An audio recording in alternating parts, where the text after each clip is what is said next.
I have Sam joining me from Immunify.Life. Now, this project's pretty interesting in that it is looking at how you can take control of your medical data and earn rewards off of that. So all this medical data that is being stored, pharmaceutical companies are using it for their own benefits, and we can take control of that and actually give them access to it, but then earn rewards off it. So there's an incentive mechanism around that.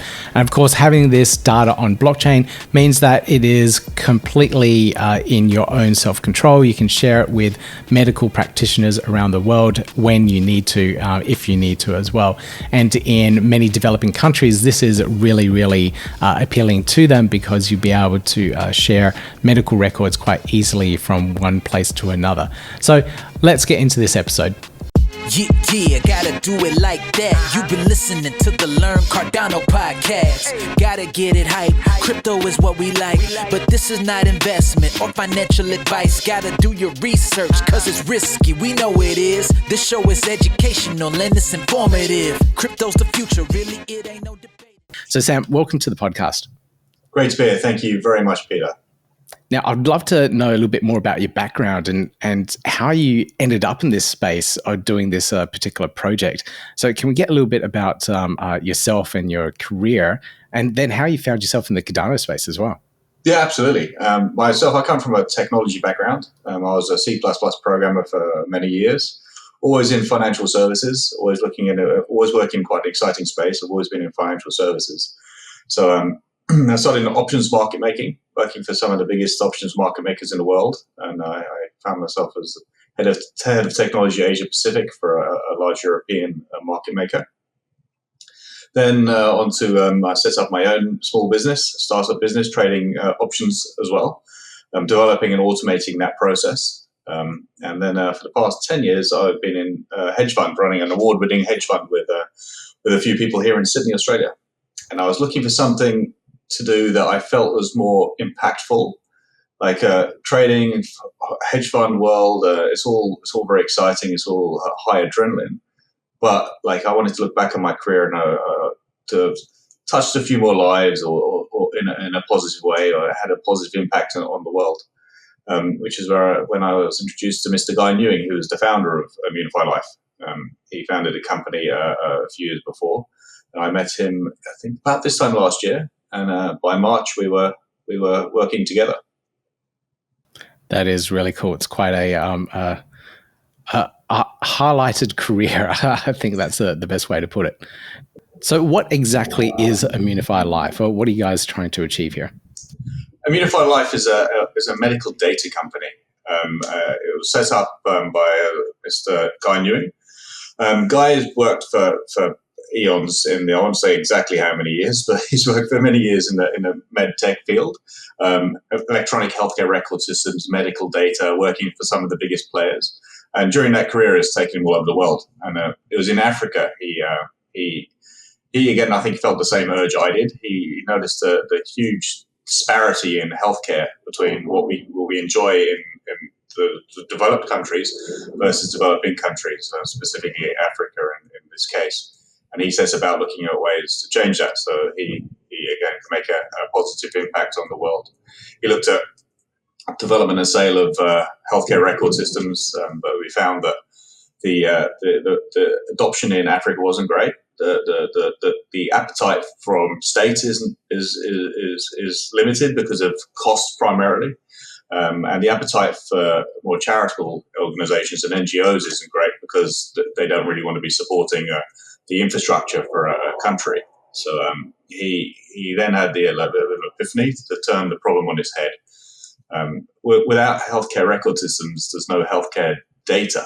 And within that data is a vast amount of value, commercially and also for knowledge and learning and development. So if we can capture that, the value in that data, we can, in doing so, by capturing it, we're providing the systems, and we can turn that problem a 180. So we're using the value in people's own data that they own to power the systems to allow for their treatment. But at the same time, one of the other big factors, one of the other big limitations in places like Kenya, for example, is poverty poverty of the populace. If you're earning $2 a day, it's very difficult for you to take time off work to pay for your commute and the time to commute from your village to another village to seek treatment.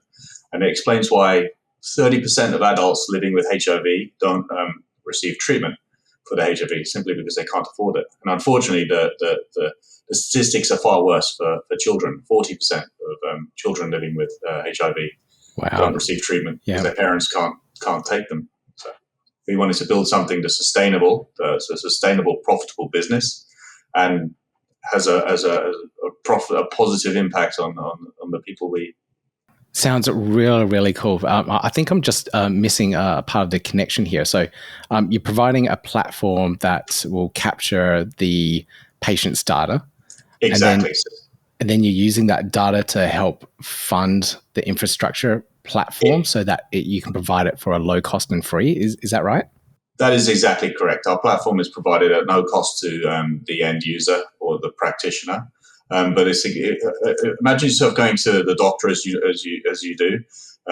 You go in for your consultation. The doctor takes down your details and takes down what symptoms you're presenting with, and your blood tests go into it, for example. All that data is collected in databases assigned typically by the doctor or the hospital or wherever else. We provide those systems, and those systems allow for the doctor to manage your treatment. So when you go back in, he knows your history, he or she knows what medication you're on and so forth. So what we do is we take that data and de-identify it. With the patient's consent, we de-identify that, and then we provide that to NGOs. We can provide that to governments. NGOs want to understand the return on their investment, as it were. If they're running a HIV program in a country, they want to be able to analyze their data, to analyze the impact they're having and where they can tweak.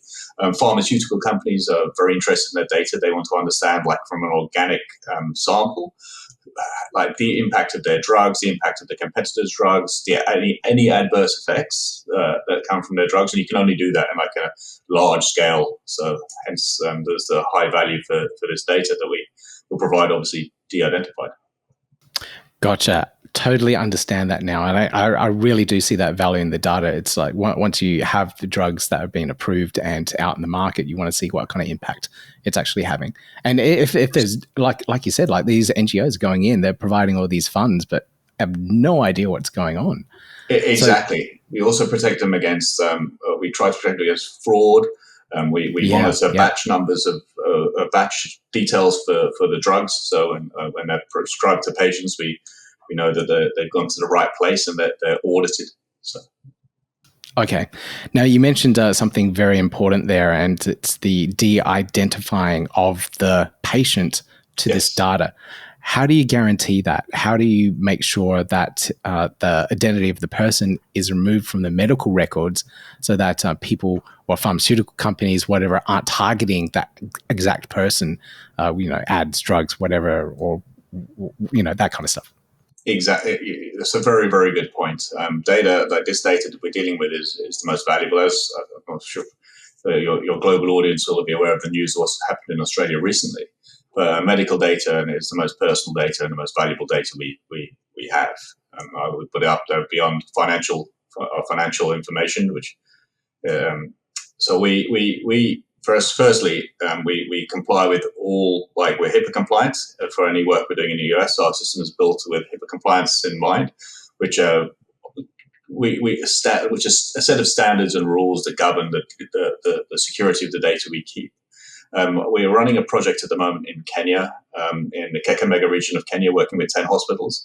And to be able to do that, we've had to go and seek ethical approval for a start, so to make sure what we're doing and how we operate is ethical, and regulatory approval. So our system is deemed by the state to be as secure as it needs to be and as secure as it can. We like to go above and beyond that as well, because we understand the importance of data privacy. Totally understand. Okay, that's really good to know that you're complying to those high levels of compliance. What was called HIPAA? HIPAA? HIPAA.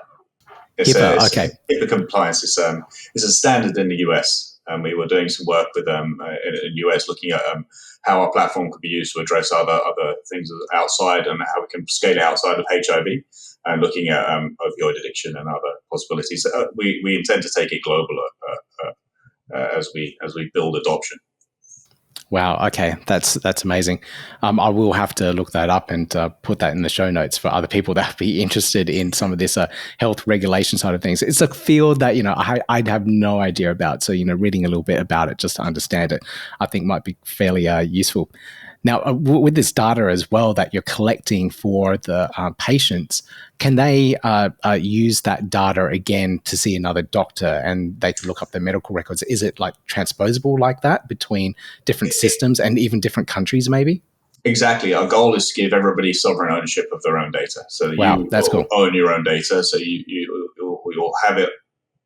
And you can then provide access to anyone who wants to access that. So at the moment, like if I go to my doctor here in Sydney, and I have a car accident in London, there's no. It'd be extraordinarily difficult for them to get my medical records out of Sydney through all the bureaucracy and through to the people treating me in London, for example, or even just the case of moving to a new town. As you all know, is problematic. So if you have sovereign ownership of your data, then you can carry it around. It's one of the what we believe will drive adoption outside of developing countries into the West. So they'll set the standard. That is very cool. Do you think it will take a long time for this to move to a country like Australia? Like we have a very good setup of our Medicare system and medical records and whatnot within our own health system here. Of course, there are issues. It has been hacked recently, and my medical records are all online somewhere. Besides that point, is it possible? Will we see in our lifetime this kind of platform get rolled out in a Western developed country that has these legacy systems? Absolutely. Legacy systems obviously are a barrier. It's hard for something to replace something that's working to a certain extent. But as adoption grows, adoption and demand grows, then things change. Uber is a very good example of this. Like they provided a service, and they provided and they created a demand for it, and they filled that demand. So that's a very good example of how quickly we can change when demand is there. So as we grow our adoption through our work in Africa, and as our work becomes more known, then there will become a demand for it in countries like Australia and Europe and the US, and that will allow companies like us or the ability to change for the better. All right. Very cool. Well, fingers crossed this can happen. Okay, so how is the platform linked into the blockchain side of things on Cardano? Are you minting data encrypted as NFTs or something? Like, I'm trying to work out how that part of the platform is working, or are you running a side chain? Or what's the technical aspects behind it?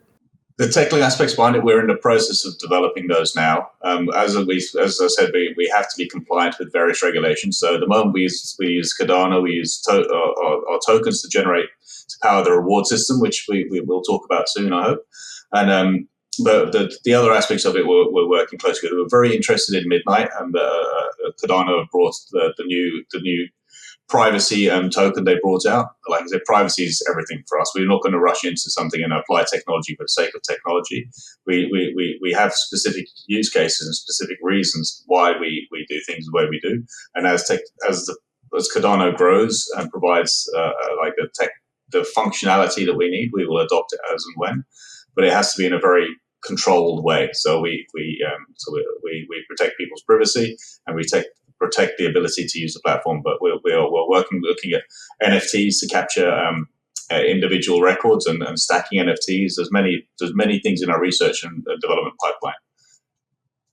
Right, cool. Okay, I'll look that up in the white paper to get a better understanding of the technical aspects there. Yeah. And you did mention a token as well, and I was going to talk about funding and how you guys are going to fund this project. It seems like you have quite good careers as it is, so I'm assuming you're bootstrapping some of this, but if there's a token involved, I'm assuming some sort of token sale to try and fund and develop and grow this project as well. There is a token sale. I can go into the details of our token. That is a very fundamental part of our system. One of we talked before about incentivization, or giving people the power to be able to go to clinic, and also rewarding people for the usage of their data. We think is very, very, very important. So we have an IM token. the IM token works by when a patient goes to treatment, they receive a token for payment for their or a reward for going to clinic. They can sell that token through our app. We've developed a proprietary application. They can sell their token. They can convert that sell it for fiat currency or M-Pesa credits. M-Pesa is a micropayment system used throughout several countries in Africa, especially Kenya. It's extremely popular in Kenya. Most people are unbanked, and they have a microeconomy using these micropayment systems. One of them is called M-Pesa. So we've integrated with that, or they can stake their tokens. When they sell their tokens, they're obviously bought by crypto enthusiasts, investors, or people who want to participate and be paid to provide liquidity for our ecosystem. If you're a token holder and you stake a token, when a pharmaceutical company or an NGO or a government wants to purchase the data, a sample, the de-identified data, a portion of that revenue goes to purchase tokens from the market, driving the price up, obviously. But as importantly, those tokens are then staked on the other side for distribution to people who own the token. So it means that patients can receive ongoing fees for the usage of their data. It's not just a one-stop. They come in, they receive their money, and they go. They can receive continual, as they should, royalties for the usage of their de-identified data. And people who purchase the tokens from patients, providing them liquidity and providing the patients with the ability to then go and use the money, they can be on rewarded for that service.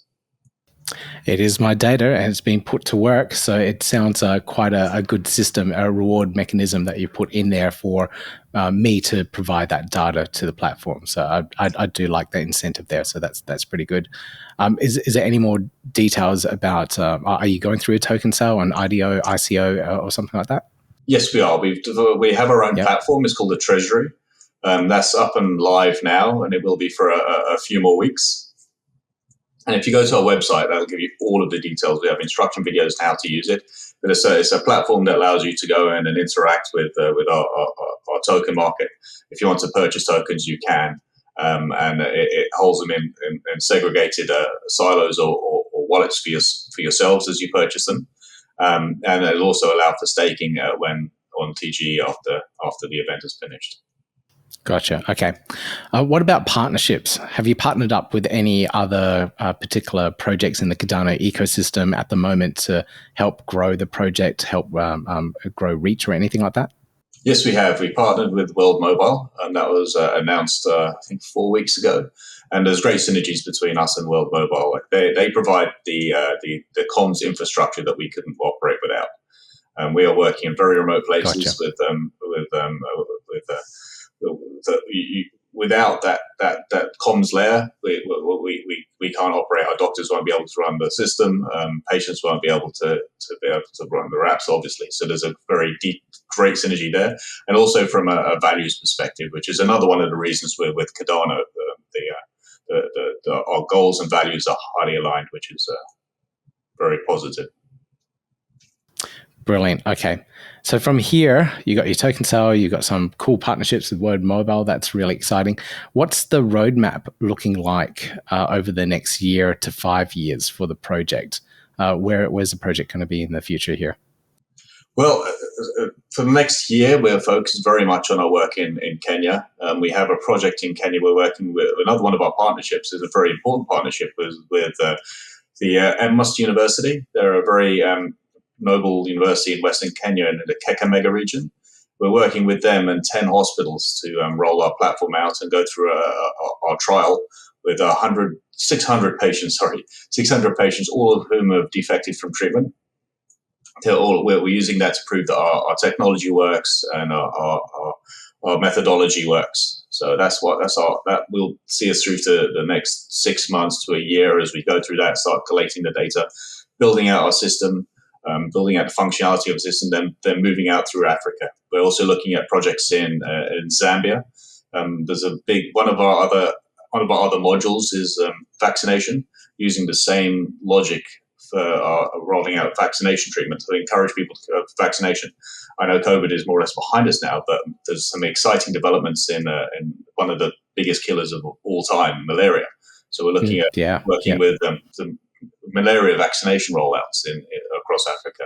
We're looking at Southeast Asia and tuberculosis. And resistant tuberculosis, which is becoming a problem, and it's going to become a problem and it's right on Australia's doorstep as well. So there's over the next 3 years, I can see us moving through Africa, Southeast Asia, and then global adoption as the power of sovereign ownership of data catches hold, and we can all reap the benefits of what we're doing here. It feels like this is a type of platform that I personally won't see or interact with. Or my doctor here in Australia will interact with for a very long time, perhaps. So will I actually... a very long time, but we're working hard to get into your hands as soon as we can. Yeah. Okay. All right. It's always nice, like, participants in ICOs or enthusiasts of various platforms. Like we're seeing World Mobile now roll out to the US, and people be able to interact there. They have their air nodes and whatever, and stateful operators can participate in that ecosystem. But this feels like something that is a little bit more detached and isn't as hands-on for users and people within the ecosystem. And that brings around the community. Are you guys building up a community? Do you have Discord servers where people are talking about the project or anything like that? We do. We have a Telegram community. We're also active. We have a Discord community we've relatively recently started. So it's embryonic and growing. So if people want to join that and become one of the founding voices in that, that'll be most excellent. You're absolutely right, and we are looking to branch out to give people more interaction. The best way to interact with our platform and the best way to do that is become a liquidity provider effectively by purchasing tokens and supporting the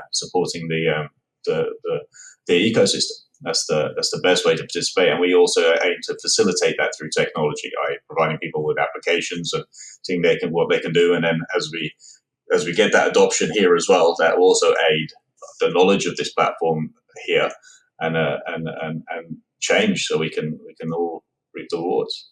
I'll put all the links to the community, the website, the white paper, the token sale, all those details in the show notes, so that people can find out more information, do their research around the project, and learn a little bit more about what Immunify.Life is doing. Now, is there anything else that you want to share with us and with the audience in general? Only thank you for listening, and if you have any questions, feel free to reach out to myself or any of the team. We're more than happy to hear your feedback as well. I mean, that's where we all learn. So we're an open crew, and come and ask questions and learn more. Happy to help.